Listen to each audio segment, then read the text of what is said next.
What do comedians do when we get off stage? Like a lot of other jobs, our co-workers become our second family. So once a month, I invite my comedian friends to bring over a homemade dish and a great story, and we hang out in my kitchen. Cheers, guys. You know? Hey, anytime we can come to Brooklyn in a sleet storm. And this is where the magic happens. Everybody brings a dish, everybody brings a story. We sit, we eat, we talk a little about the food, then the story comes out. And the stories are the best part. One time my brother took us to the Harvard Club. So we show up.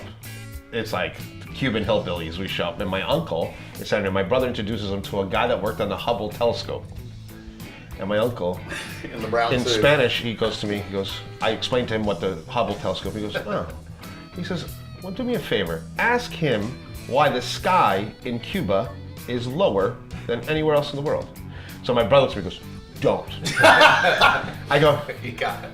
doctor. I go, my uncle here wants to know why the sky is lower in Cuba than everywhere else in the world. He goes, I don't understand. He says, oh. And my uncle's jumping in, the sky.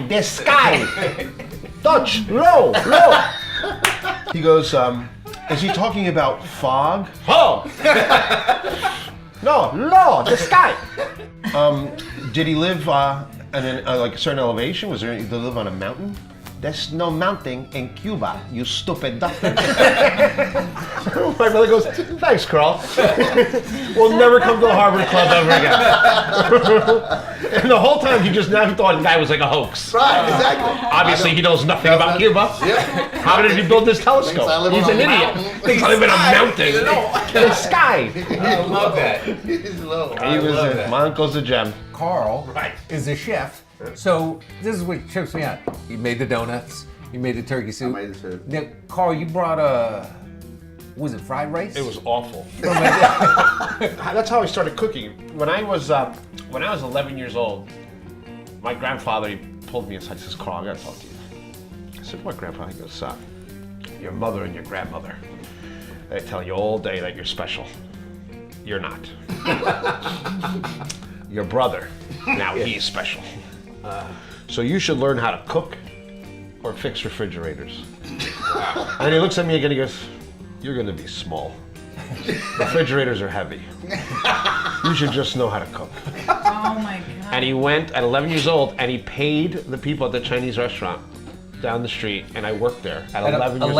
At 11 years old. I wasn't allowed to do a lot of stuff. You know, like the first day I asked like the wrong question. I'm like, "Is that a cat?" And then that was it. And next thing you know, I was like, I had to do cabbage in the basement. I'm like, "I don't know, maybe it was your pet." I didn't know it was a pet. And it was a cat. Don't look at the finger. You miss all the heavenly glory. Cabbage in the basement. Just made him chop cabbage. And then it's been 20 years later, my brother graduates from Harvard, and my grandfather's standing there very stoic and taps me. He goes, "See? I told you." And hence the story of the fried rice.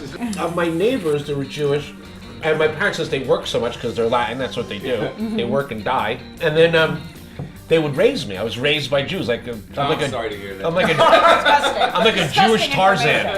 Jewish Tarzan. So I would sit with Jewish Tarzan.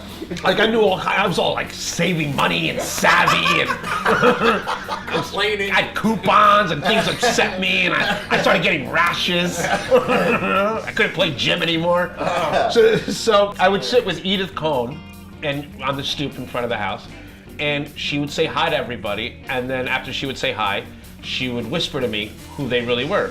So she's like, "Hey John, how are you?"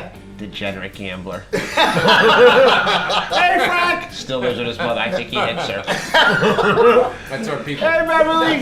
The town whore. The whole time, I knew about everybody.